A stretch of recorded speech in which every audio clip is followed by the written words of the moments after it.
पीले दांत वाली बहू। रंजना कभी ब्रश नहीं करती थी।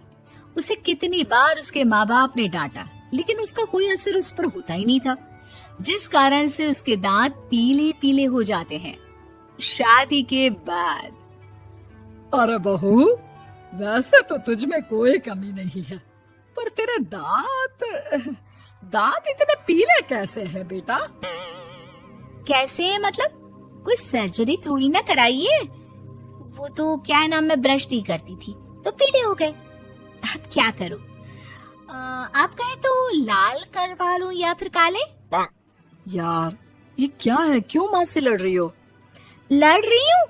अरे मैं लड़ रही हूँ या ये बोल रही है कि दांत पीले हैं, पीले। अरे तपस्या थोड़ी ना की है इन्हें पीले करने के लिए। बकायदा ब्रश नहीं किया है 20 साल तक, तब जाकर। छी, कैसी बात कर रही हो? ये उस वक्त तो पीले नहीं थे जब हम लोग तुम्हें देखने आए थे। अरे तब साफ करवा लिया होगा डेंटिस्ट के पास जाकर। अब देखो कैसे पीले पीले लग रहे हैं। रंजना सास की तरफ गुस्से से देखती है।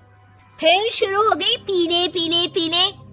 अरे पीले तो तब भी थे जब मेरे हाथ का रसगुल्ला उड़ा उड़ा कर खा रही थी और बोल रही थी, लड़की नहीं गुणों का खजाना दे रहे भाई साहब आप। खैर, अब वो लोग करते भी तो क्या करते, पीले दांत वाली बहू पल्ले पड़ी थी तो झेलना तो था ही। एक दिन कीर्तन में रंजना गाना गा रही थी। अरे कमला बहन, माँ का द्वार है, यहाँ तो सब शुद्ध होकर आते हैं, फिर अपनी बहू को ब्रश भी नहीं करवाती तुम। दूर से पीले पीले दांत भक्ति में बाधा उत्पन्न कर रहे हैं। अरे कोई 2 साल की बच्ची थोड़ी ना लेकर आई हूँ मैं बहू बनाकर। अच्छी खासी लड़की है, अरे कैसे करवाऊं ब्रश? ये तो उसे खुद करना चाहिए ना। अब माँ बाप तो इसके जैसे तैसे निपटा दिए, ये नहीं सोचा कि सास कैसे संभालेगी।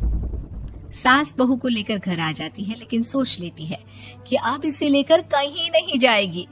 अगले रोज बहू कहती है, अरे क्या हो गया, मंदिर नहीं जाना क्या? कीर्तन का वक्त हो रहा है। मेरी मधुर वाणी से कान्हा जी जागते हैं और सोते हैं।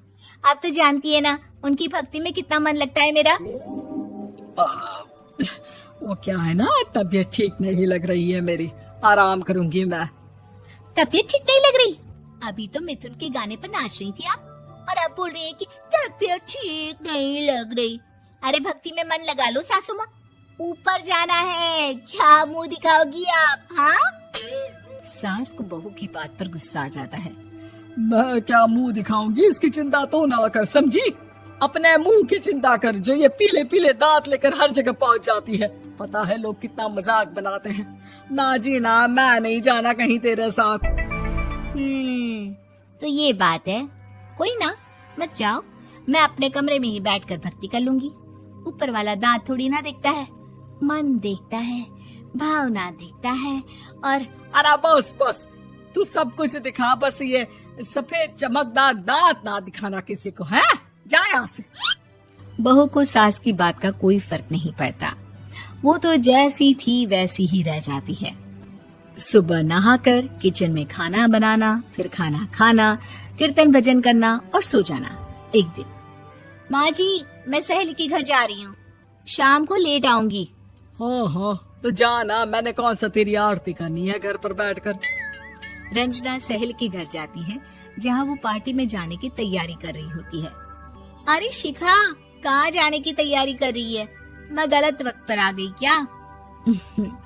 अरे नहीं यार, उल्टा सही वक्त पर आई है।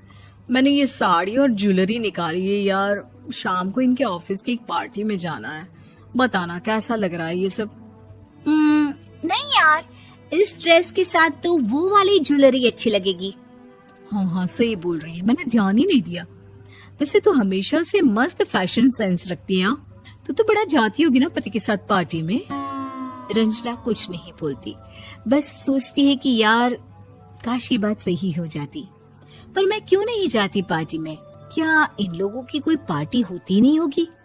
रंजना घर आती है और रात में पति से सवाल करती है, एक बात बताइए, आप मुझे किसी पार्टी में क्यों नहीं ले जाते? क्या आपकी यहाँ ऑफिस में पार्टी नहीं होती? पति बेचारा क्या कहता कि दांत पीले हैं तुम्हारे इसलिए। अरे कोई पार्टी होती नहीं हम लोगों के ऑफिस में, तो कहाँ से लेकर जाऊं? और मार्केट, मॉल, कहीं वीकेंड घूमना, कहीं तो। अरे यार, सारे हफ्ते में एक छुट्टी मिलती है, तो सोचता हूँ कि आराम ही कर लूं। क्यों? रंजना मन मार के रह जाती है। पहले कभी सास के साथ मंदिर जाया करती थी, लेकिन वो भी सास ने ले जाना बंद कर दिया। घर बैठी बैठी रंजना बोर हो जाती है। तभी उसे आइडिया आता है और वो मायके जाने का सोचती है। सासू माँ, 2 दिनों के लिए मम्मी के घर जा रही हूँ। अच्छा अच्छा, ठीक है, आराम से जा। और हाँ, माँ से कुछ अच्छी आदत सीख कर आना कि कैसे शरीर के हर भाग की तरह दांतों की सफाई भी जरूरी होती है, समझी? शुरू हो गई ना आप। वो लोग आपकी तरह नहीं है कि छोटी छोटी बात का बतंगड़ बना दे। उन लोगों के लिए मैं मायने रखती हूँ, ना कि मेरे पीले पीले दांत। रंजना माँ को बिना बताए उन लोगों को सरप्राइज देती है, लेकिन जैसे ही वो दरवाजे पर पहुँचती है, अंदर देखती है कि घर वाले कहीं जा रहे होते हैं। अब माँ, काश रंजना दीदी के दांतों वाली प्रॉब्लम नहीं होती, तो वो भी हम लोगों के साथ चलती ना बुआ जी की बेटी की शादी में।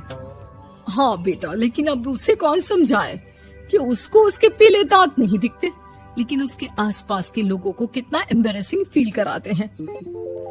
मुझे तो कितनी बार उसके स्कूल की टीचर ने शिकायत की कि उसके साथ कोई लड़की बैठना भी नहीं चाहती, और ना ही कॉलेज में कोई उससे बात करना चाहता था।